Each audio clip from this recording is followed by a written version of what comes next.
Hello guys, आज के इस ट्यूटोरियल में हम बात करेंगे कि आप पांडास में रो को कैसे डिलीट कर सकते हैं। तो चलिए ट्यूटोरियल स्टार्ट करते हैं और जानते हैं कि आप पांडास में किसी भी डेटा फ्रेम के रो को कैसे डिलीट कर सकते हैं। तो चलिए अपने जुपिटर नोटबुक में सबसे पहले पांडास लाइब्रेरी को इंपोर्ट करते हैं।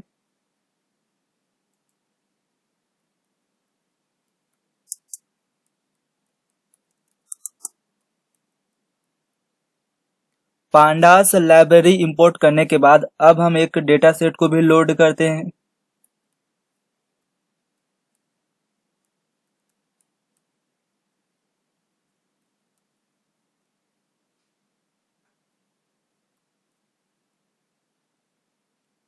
तो आप यहाँ देख सकते हैं कि हमने यहाँ पे डेटा फ्रेम को लोड कर लिया है।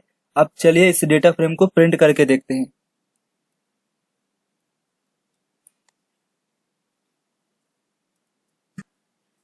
तो आप यहाँ देख सकते हैं कि हमारा डेटा फ्रेम कुछ इस प्रकार से है। अगर आप किसी भी डेटा फ्रेम के रो को डिलीट करना चाहते हैं तो हम ड्रॉप फंक्शन की हेल्प से किसी भी रो को डिलीट कर सकते हैं। तो चलिए सबसे पहले बात करते हैं फर्स्ट मेथड के बारे में कि आप फर्स्ट मेथड का यूज करके किसी भी रो को कैसे डिलीट कर सकते हैं। तो उसके लिए मैं एक और वेरिएबल लेता हूं ताकि हमारे ओरिजिनल डेटा फ्रेम को कुछ इफेक्ट ना हो।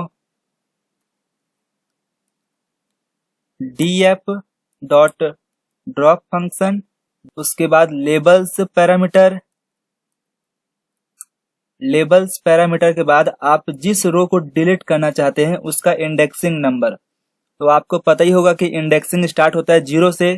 तो मैं फर्स्ट इस वाले रो को डिलीट करना चाहता हूं। तो इसको कैसे कर सकते हैं, या आप कह सकते हैं कि मैं इस रो को, ठीक है, सबसे जो पहला है इसको डिलीट करना चाहता हूं। तो इसको मैं कैसे करूंगा, इसके लिए मैं लिखूंगा 0। तो चलिए करके देखते हैं इसे। 0 सेपरेटेड कॉमा, उसके बाद एग्जिस्ट 0। यहाँ पे मैं एग्जिस्ट जो 0 लिखा हूँ ये रो को रिप्रेजेंट करता है। अगर मेरे को कॉलम को डिलीट करना होता तो मैं यहाँ पे 1 लिखता। तो चलिए इतना लिखने के बाद इसे एग्जीक्यूट करते हैं और फिर इसको प्रिंट करके भी देखते हैं।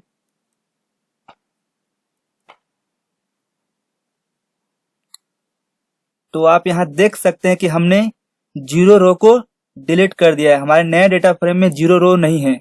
ये तो हुआ सिंगल रो को डिलीट करने के लिए। अगर आप चाहते हो कि मल्टीपल रो को डिलीट करना है तो उसको कैसे करेंगे। मल्टीपल रो को डिलीट करने के लिए हम एक लिस्ट बना लेते हैं। तो चलिए उसको भी देखते हैं कैसे करेंगे। उसके लिए मैं एक और वेरिएबल ले लेता हूं। तो चलिए उसे भी करके देखते हैं। उसके लिए मैं एक और वेरिएबल लेता हूं जिसका मैं नाम रखता हूं df2 इक्वल अपने ओरिजिनल डेटा फ्रेम का नाम df डॉट ड्रॉप फंक्शन, उसके बाद लेबल्स के बाद इक्वल स्क्वायर ब्रैकेट के अंदर आप उस रो का नंबर दोगे जिसको आप डिलीट करना चाहते हैं। तो मैं यहाँ पे 1 से लेकर 3 को डिलीट करना चाहता हूँ। तो चलिए उसको भी करके देखते हैं। मैं उसके लिए लिखूंगा 1 सेपरेटेड कॉमा 2, उसके बाद 3, फिर स्क्वायर ब्रैकेट के बाहर आने के बाद मैं एग्जिस्ट के बारे में लिखूंगा एग्जिस्ट इक्वल 0।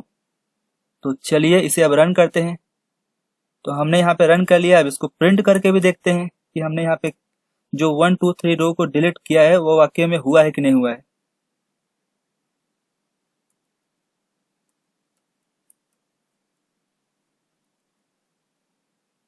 तो आप यहाँ पे देख सकते हैं कि हमने मल्टीपल रो को भी डिलीट कर लिया एक पाइथन का लिस्ट बना के। ये तो हुआ हमारा फर्स्ट मेथड। अब चलिए बात करते हैं सेकंड मेथड की। सेकंड मेथड की हेल्प से आप कैसे रो को डिलीट कर सकते हैं। तो उसके लिए हम एक और वेरिएबल लेते हैं df3 equal original data frame का नाम df डॉट ड्रॉप फंक्शन, उसके बाद लेबल इक्वल उसके बाद रेंज फंक्शन। अगर मैं ठीक है चाहता हूं कि मैं 1 से लेकर 5 रो को डिलीट करना चाहता हूं तो रेंज फंक्शन में आप इसे कर सकते हैं। तो चलिए इसे भी करके देखते हैं। मैं रेंज फंक्शन के अंदर पैरामीटर देता हूं 1 to 5। उसके बाद अपने एक्सिस को भी डिफाइन कर देते हैं, एक्सिस इक्वल 0। तो चलिए इसे अब रन करते हैं। रन करने के बाद इसको आउटपुट को भी देखते हैं हम, df3। तो आप यहाँ पे देख सकते हैं कि हमने 1 to 5 रो को डिलीट कर दिया है। यहाँ पे जब हम लिखे हैं 1 to 5, इसका मतलब है कि ये 1 to 4 तक चलेगा। तो हमने 1 to तक 4 को डिलीट कर दिया है रो को। आप चाहे तो ओरिजिनल डेटा से कंपेयर कर सकते हैं इसको। आप देख सकते हैं कि हमारा ओरिजिनल डेटा कुछ इस प्रकार है। हमने यहाँ पे 1 to 4 रो को डिलीट कर दिया है। अब चलिए अब बात करते हैं थर्ड मेथड के बारे में कि थर्ड मेथड से भी आप डेटा फ्रेम के रो को कैसे डिलीट कर सकते हैं। थर्ड मेथड के लिए हम एक और वेरिएबल लेते हैं जिसका नाम रखते हैं df4 equal df dot drop function. Drop function के बाद आप जिस रो को डिलीट करना चाहते हैं, तो मैं यहाँ पे फिर से वही सिंपल एग्जांपल लेता हूं। मैं इस 0 रो को डिलीट करना चाहता हूं, आई मीन फर्स्ट रो को डिलीट करना चाहता हूं। ये तो इंडेक्सिंग के हिसाब से, ठीक है। तो मैं यहाँ पे 1 रो को डिलीट करना चाहता हूं, जबकि इंडेक्सिंग में 0 1 2 3 ऐसे स्टार्ट होगा। तो चलिए इसको मैं डिलीट करके देखता हूं अपने 0 रो को, मतलब फर्स्ट रो को। उसका लिए मैं डायरेक्ट यहाँ पे अपने इंडेक्सिंग का नंबर डाल दूंगा 0। अब चलिए हम इसे फिर से प्रिंट करते हैं df4 को।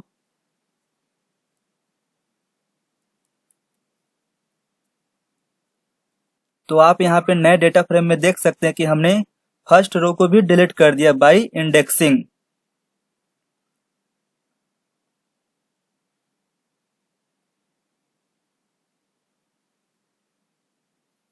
ड्रॉप फंक्शन में जो हमने पहले लेबल्स यूज किया था, एक्सिस यूज किया था, उसको हम नेग्लेक्ट कर सकते हैं। मतलब वो बाय डिफॉल्ट रहता है, एक्सिस वहां पे बाय डिफॉल्ट 0 ही रहता है।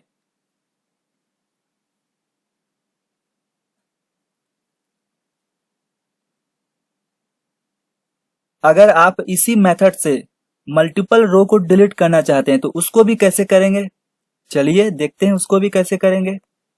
उसके लिए एक और वेरिएबल लेते हैं हम df5 इक्वल और अपने ओरिजिनल डेटा फ्रेम का नाम, उसके बाद ड्रॉप फंक्शन। ड्रॉप फंक्शन के बाद स्क्वायर ब्रैकेट।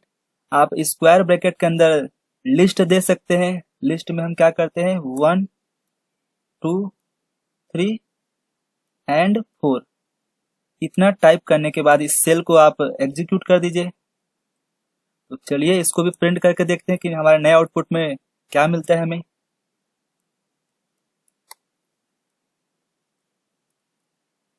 तो आप यहाँ पे देख सकते हैं कि हमने 1 2 3 5 को डिलीट कर दिया है। आप इसी तरह और भी मेथड को अप्लाई कर सकते हैं या अपने डेटा फ्रेम में नए नए मेथड को अप्लाई करके उसके रो कॉलम को डिलीट कर सकते हैं। अब हम लास्ट मेथड के बारे में बात करते हैं कि लास्ट मेथड से भी आप किसी भी डेटा फ्रेम के रो को कैसे डिलीट कर सकते हैं। तो मैं इसके लिए एक और वेरिएबल लेता हूं जिसका नाम रखता हूं df6 इक्वल और अपने ओरिजिनल डेटा फ्रेम का नाम। ओरिजिनल डेटा फ्रेम के बाद ड्रॉप फंक्शन। ड्रॉप फंक्शन के बाद फिर df डॉट इंडेक्स। इंडेक्स के बाद स्क्वायर ब्रैकेट। स्क्वायर ब्रैकेट के अंदर आप उस इंडेक्सिंग का नंबर दोगे जिसको आप या जिस रो का आप डिलीट करना चाहते हैं। तो मैं फिर से वही एग्जांपल दिखाने के लिए आपको 0 इंडेक्सिंग का नंबर देता हूं। तो मैं यहाँ पे लिखा 0। इसको करने के बाद आप इसे एग्जीक्यूट कर दीजिए और इसके आउटपुट में आप देख सकते हैं कि हमारा जो 0 रो होगा वो डिलीट हो चुका होगा।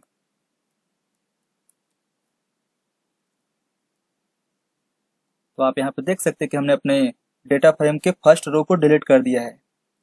मैंने यहाँ पे जितना भी एक्स्ट्रा वेरिएबल लिया df1 df2 df6, इसको मैं इसलिए लिया ताकि मैं ओरिजिनल डेटा में कोई इफेक्ट ना पड़े।